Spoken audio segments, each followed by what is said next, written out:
Did you ever live with your grandparents or extended family? I did, yeah. So, which is very rare in England. I actually lived with my grandparents after university because parents live in a place called Cornwall in the southwest of England, and there weren't a lot of opportunities there for me job wise. So I went back to my hometown called Southampton, and my nan and granddad were very, very, very. They are like you said, like the centre of our family. They are my best mates. I actually saw them just now as well. I see them every Yeah. single fortnight. I love them. And I lived with them after university because I had no place to live. And I just got a job and I lived with them for about a year. And I actually went away to live in Cyprus and then came back and lived with them again because I had no place to stay. So I stayed there until I moved to my aunt and uncle's because of COVID, then moved out. But I loved it so much. Like my grandparents are my absolute world, and they Indeed, just yeah. they do so much for me, and they won't ever stop. I love like I'm like, please stop! Like you're doing too much. Like I won't ever be able to repay them because they mean the world to me. But it was funny because my dad says that I was like a diva when I lived there because when I Like, went so to work. spoiled, like, ask for what you No, want, yeah. I didn't even mean to be. Like when I went to work, my nan would let herself into my room, take my laundry, do my laundry, and remake my bed so it was perfect. I'm like, it's not my fault that she wants to look after me. Like, Yes, yes. and I think like we got so close. So, and I try and see them every single fortnight because I just don't want to lose that relationship with them, and I'm so lucky. But yeah, and I'm actually really proud to say I live with them because I feel like some people might not want to live with them because they might see it as a failure, like you should be living by yourself. But actually, it's so difficult to live by yourself, and if people are Absolutely. there to help, Mhm. it's so Like, you get from their experience and also, like, their love, like, you feel that you are supported, you are not alone. They've been through a lot of, situations in their life, so they mhm, can help you to move quickly, to have the fast definitely. track to, be yourself or to find yourself in a good way. Definitely, and they've helped me so much with, moving to my first flat by myself, and I Yeah. literally could not have done it without them or my other grandparents and my mum and dad. So, yeah, I will forever be indebted to them for the rest of my life. But I love them. They're literally one of my best friends. I know your feeling. Actually, I will borrow your expression when you said that you're best friends because Yeah. I've lived with my paternal grandma for 10, Oh, 10 years. oh, wow. Yeah, we were living in the same block or the same building, Yeah. but in different flats. But as I said, like she Oh, was my friend. Actually, I was going with her for, like everywhere. oh, And I have a amazing. really lovely situation with her. Usually, like you can meet with your grandmother or grandfather, but for Mm. me, I went with her to my grandmother.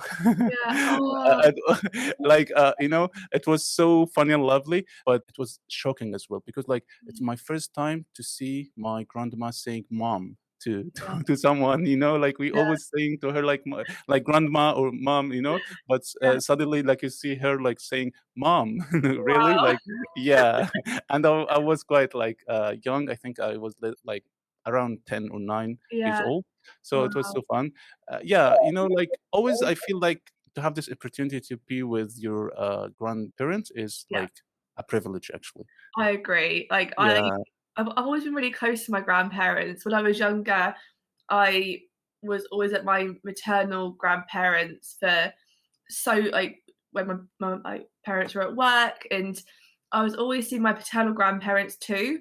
But I feel like I stayed with my paternal grandparents for 2 years and I lived with them. So I felt like that was my time spent with them, and now I see my maternal grandmother rarely because we don't live in the same city. But I 100% agree. Like I couldn't, especially as like they're getting older now, and my granddad's memory isn't that great. Like Yeah. it's means so much when I actually see them because they're brilliant. We need to protect them.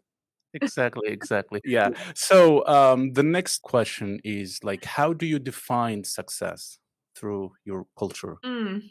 Mm. For me, it's hard because I feel like success means different things, different people. Like a lot of my friends are married with kids in the house, and that might probably mean success to them. Some other people have gone flying in their career, and that means like success to them. For me, it means being happy. It's like Yeah, every aspect in my life, not perfect, but is like good. That's success to me. Because like you said, like if I wake up and I'm here and I'm happy, that's successful to me.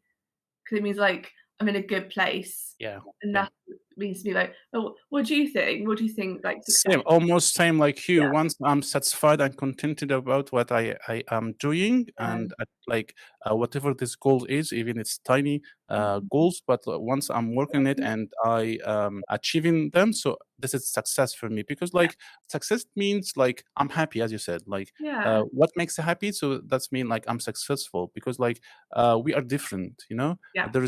Like there are different criteria for success. There is no ideal Definitely. standard for success because like we have different interpretation of everything, different goals, and so on. So again, success is when I'm happy when I'm achieving what I'm working on. Yeah. So yeah, this is success for me. Yeah. Yeah. Nice. Mhm. That sounds like similar Yeah. views on it. Exactly. Yeah. Yeah. So far, yeah. So now, like there's no differences. So Yeah, no. yeah, yeah. Okay. So let's move to the next one. Like, how important is education in your culture? And even you can talk about your personal experience or like the Yeah, general experience in the UK. definitely like primary, like elementary and secondary school, high school is like super important and like college level, so 16, 17. It's definitely been in the past a lot of even now I think, but especially in the past, like a lot of not pressure, but the stereotypical you have to go to university, then you can get a good job and then you can earn lots of money. That's Yeah. definitely I went partly because of that, but also wanted to further my education and get a degree because it does look good on my CV. But I can't remember a lot from university. The only bits I remember was the social aspect, and I learned a lot of social things there, and then going abroad. And I do think that education has changed a lot in the UK. The fact that there's more opportunity to do stuff. You don't have to go to university because people don't go to university and get incredible jobs like apprenticeships. And I think it's still got an importance, but there's less pressure to do one thing because one size doesn't fit all. And when I left university, I didn't have a job for, I couldn't get a job for about 8 months to a year. I remember like crying on my nan's bed, like with Yeah. my nan and with my mum. And I went to them, I don't know what I'm going to do because I applied for about 100, 200 jobs and I couldn't do any more. And Wow. I think it just showed that university isn't you don't always get a great job. Like it does suck sometimes, but I think that's where education has changed in the UK. There's more opportunities now. It's still really important, but it's very diverse, which I think's made it a lot more accessible.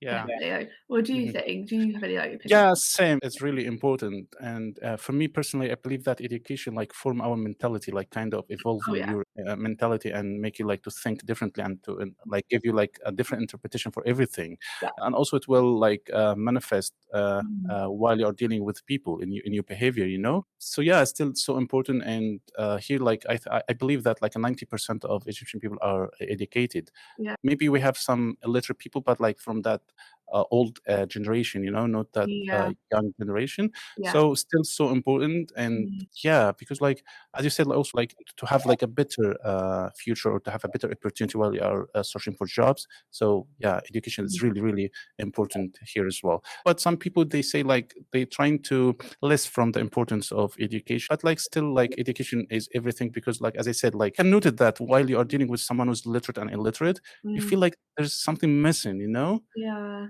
like you can't see eye to eye, like always like to see like a lot of differences. Yeah, exactly. I think education is even like I still study languages every day, and that to me is education. I think it's having that it's nice to have that drive. I think passion's really important in it as well. I think if you're passionate about something, you continue to learn, and then you can learn from other people. Like my granddad, he's actually dyslexic, and he wasn't Yeah, diagnosed until much later. And so in terms of reading and writing, he didn't get the greatest education because he was told he was lazy when he wasn't. But then he worked on boats, on cruise ships, on the Queen Mary, and did amazing work. Then he went into being a paramedic and did all this training. And hearing his stories, I'm like, wow, that's awesome. Like, you weren't given the opportunity when you were younger, but then he changed it when he was older. And that to me, I was like, that like he never stopped learning, which I think was brilliant. I Wow. think like having that Yeah, passion as well helps, like especially like yeah. keep learning about something and like manifesting it, like you said. Yeah. Mhm, mhm. Yeah, I agree. Okay, so let's go to for good questions. Yeah. So, what's the most important meal in your day? I The mean, lunch or the yeah, breakfast. the People always dinner? say breakfast, it gets you off to a good start, and I agree. I love breakfast, and it's the Mhm, best meal of my mhm. day, to be honest. Yeah, I but mean, here, like yeah. the lunch is the main meal here. Is it? Yeah, Oh, yeah. no. How come? Is there, like, a reason why it's, like, the main one? In the breakfast, like you can just eat some like dishes, and in the lunch, like you can eat like meat, fish, or chicken, rice, and other stuff.